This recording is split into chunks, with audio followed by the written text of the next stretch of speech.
Tingnan natin mga kababayan kung ano ang pananagutan sa korupsyon, no? Wala po yang pinipiling tao. Sa kasalukuyan pong politika, lumalabas po ang opinyon na tila inaabsuelto na si Marcos sa issue po ng korupsyon dahil ayaw makinabang ang mga Duterte. Ngunit malinaw po ang pagbatikos kay Marcos, hindi automatikong pag-endorso sa mga Duterte. Malinaw yan.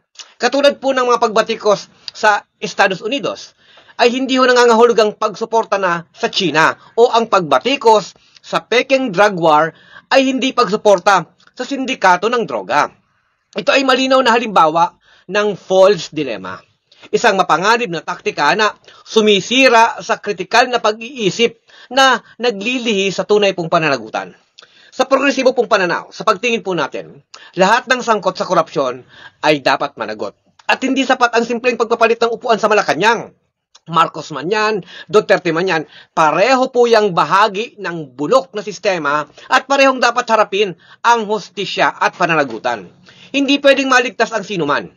Ang mga lider na sangkot sa mga proyekto tulad po ng flood control scam at sa malawakang katiwalian sa dapat pong managot.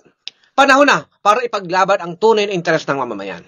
Ang mga Marcos, ang mga Duterte ay dapat pong mag-resign. Itayo po ang Transition Council ng mamamayan at itaguyod ang mga programang para sa taong bayan, hindi para sa iilan at mga elitista.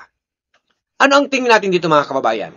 Ang aksyon na dapat natin ginagawa ay hindi po nakadepende sa partido at hindi rin nakadepende sa personalidad. Dapat nakabase sa prinsipyo na titindigan ang karapatan at kagalingan ng mamamayan. Ang katiwalian at pang-aabuso ay wala pong pinipiling kulay o pangalan. Lahat dapat mananagot.